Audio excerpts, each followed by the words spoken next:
Hi everyone, welcome back to my channel. ಇವತ್ತು evening snacks ರೆಸಿಪಿನ share ಮಾಡ್ತಾ ಇದ್ದೀನಿ. ವೆಜ್ ಲಾಲಿಪಾಪನ್ನು ಮಾಡೋದು ಹೇಗೆ ಅಂತ ತೋರಿಸ್ಕೊಡ್ತೀನಿ. ಮೊದಲಿಗೆ ನಾನಿಲ್ಲಿ 2 ಪೊಟ್ಯಾಟೋನ ಬೇಯಿಸ್ಕೊಂಡಿದ್ದೀನಿ. ಅದನ್ನು ಗ್ರೇಟರ್ನ ಸಹಾಯದಿಂದ ಗ್ರೇಟ್ ಮಾಡ್ತಾ ಇದ್ದೇನೆ.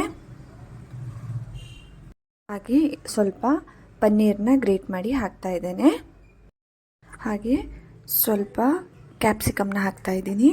ಸ್ವಲ್ಪ ಈರುಳ್ಳಿ, ಬೇಯಿಸಿದ ಜೋಳ, ಹಾಗೆ ಸ್ವಲ್ಪ ಪೆಪ್ಪರ್ ಪೌಡರ್ನ ಹಾಕ್ತಾಯಿದ್ದೀನಿ. ಚಿಲ್ಲಿ ಫ್ಲೇಕ್ಸ್ ಹಾಕ್ತಾಯಿದ್ದೀನಿ. ಹಾಗೆ ಸ್ವಲ್ಪ ಚಿಲ್ಲಿ ಪೌಡರು ಮತ್ತು ಅರಿಶಿನ ಪುಡಿನ ಹಾಕ್ತಾಯಿದ್ದೀನಿ.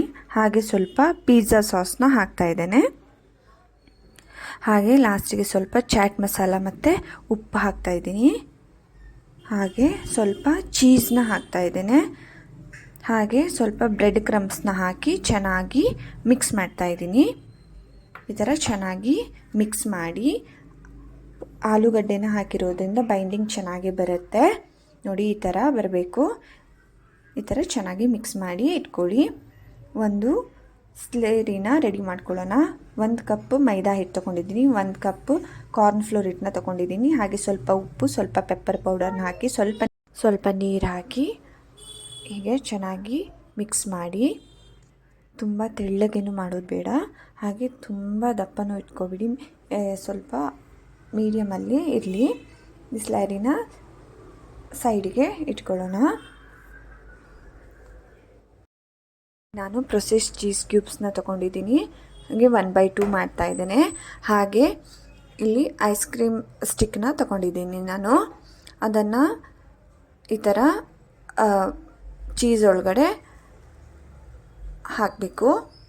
ಆಮೇಲೆ ನಾವು ರೆಡಿ ಮಾಡಿಟ್ಕೊಂಡಂತಹ ಮಸಾಲಾನ ಸ್ವಲ್ಪ ತೊಗೊಳ್ಬೇಕು. ಈ ಥರ ಸ್ವಲ್ಪ ಪ್ರೆಸ್ ಮಾಡಿ ಉಂಡೆಗಳನ್ನಾಗಿ ಮಾಡ್ಕೊಳ್ಳಿ. ಹಾಗೆ ಸ್ವಲ್ಪ ಅದಕ್ಕೆ ಬ್ರೆಡ್ ಕ್ರಮ್ಸ್ನ ಸಹ ಹಾಕಿಬಿಟ್ಟು ಸ್ವಲ್ಪ ಪ್ರೆಸ್ ಮಾಡಿ. ಬ್ರೆಡ್ ಕ್ರಮ್ಸ್ನ ನಾನು ನಾರ್ಮಲ್ ಏನು ಬ್ರೆಡ್ ಇರುತ್ತೋ, ಬ್ರೌನ್ ಬ್ರೆಡ್ ಇರುತ್ತೋ, ಅದನ್ನು ಮಿಕ್ಸಿಗೆ ಹಾಕಿಬಿಟ್ಟು ಪೌಡರ್ನ ಮಾಡ್ಕೊಂಡಿದ್ದೀನಿ. ಈ ಥರ ಸ್ವಲ್ಪ ಮಸಾಲೆನ ತೊಗೊಂಡ್ಬಿಟ್ಟು ಈ ಥರ ಪ್ರೆಸ್ ಮಾಡಿ ಶೇಪ್ನ ಕೊಡಿ. ಈ ಥರ ಶೇಪ್ನ ಕೊಡಿ. ನೀವು ರೌಂಡ್ ಶೇಪ್ ಬೇಕಾದರೂ ಕೊಡ್ಬೋದು. ಈ ಥರ ಶೇಪ್ ಕೊಟ್ಟರೆ ತುಂಬ ಚೆನ್ನಾಗಿ ಹೋಲ್ಡ್ ಆಗುತ್ತೆ. ಸೊ ಅದರಿಂದ ನಾನು ಈ ಥರ ಶೇಪ್ನ ಕೊಡ್ತಾ ಇದ್ದೇನೆ. ಸ್ವಲ್ಪ ಪ್ರೆಸ್ ಮಾಡಿಬಿಟ್ಟು ಚೆನ್ನಾಗಿ ಶೇಪ್ ಕೊಡಿ. ಆವಾಗ ನಾವು ರೆಡಿ ಮಾಡಿಟ್ಕೊಂಡಂತಹ ಸ್ಲೇರಿಲಿ ಇದನ್ನು ಡಿಪ್ ಮಾಡಬೇಕು. ಈ ಥರ ಒಂದು ಚಮಚದಿಂದ ತೊಗೊಂಡಿದ್ರ ಮೇಲೆ ಚೆನ್ನಾಗಿ ಹಾಕಿ ಚೆನ್ನಾಗಿ ಕೋಟ್ ಆಗಲಿ. ಆವಾಗ ಎಣ್ಣೆಗೆ ಬಿಟ್ಟರೆ ಅದು ಹೀಗೆ ಓಪನ್ ಆಗೋದಿಲ್ಲ. ಸೊ ಅದರಿಂದ ಚೆನ್ನಾಗಿ ಕೋಟ್ ಆಗೋ ಥರ ಮಾಡಿ. ಇದಾದಮೇಲೆ ಇದನ್ನು ಬ್ರೆಡ್ ಕ್ರಮ್ಸಲ್ಲಿ ನೀವು ಡಿಪ್ ಮಾಡಬೇಕು. ಈ ಥರ ಫುಲ್ ಚೆನ್ನಾಗಿ ಬ್ರೆಡ್ ಕ್ರಮ್ಸ್ನ ಹಾಕಬೇಕು. ಆಮೇಲೆ ಇದನ್ನು ನಾವು ಎಣ್ಣೆಗೆ ಬಿಟ್ಟು ಫ್ರೈ ಮಾಡ್ಕೊಳ್ಬೇಕು. ನಾನು ಇದನ್ನು ಎಲ್ಲನ ಬ್ರೆಡ್ ಕ್ರಮ್ಸ್ ಜೊತೆಗೆ ಮತ್ತು ಸ್ಲೈರಿ ಜೊತೆಗೆ ಹಾಕ್ಕೊಳ್ತಾ ಇದ್ದೇನೆ. ಎಣ್ಣೆ ಬಿಸಿಯಾಗಿದೆ, ಅದಕ್ಕೆ ನಿಧಾನವಾಗಿ ಬಿಡ್ತಾ ಇದ್ದೇನೆ. ಫ್ಲೇಮ್ ಮೀಡಿಯಮ್ ಮತ್ತು ಲೋವಲ್ಲೇ ಇರಲಿ. ಈ ಥರ ಚೆನ್ನಾಗಿ ಬೇಯಲಿ.